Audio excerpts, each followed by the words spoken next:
తల్లిదండ్రులకు నమస్కారములు. ఫిబ్రవరి 1 అంటే ఈ రోజు నుంచి కూడా పాఠశాల నర్సరీ నుంచి 5th క్లాస్ వరకు నడపడం జరుగుతున్నది.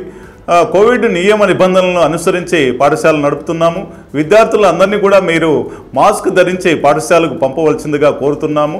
తప్పనిసరిగా కరోనా నిర్మూలించబడేంత వరకు కూడా పాఠశాల కోవిడ్ నియమ నిబంధనలను పాటిస్తూ నడుపుతామని తల్లిదండ్రులు అందరికీ కూడా తెలియజేస్తూ ఎవరు కూడా భయాందోళనకు గురి కాకూడదని ఈ సందర్భంగా తల్లిదండ్రులను కోరుకుంటూ సెలవు తీసుకుంటున్నాను.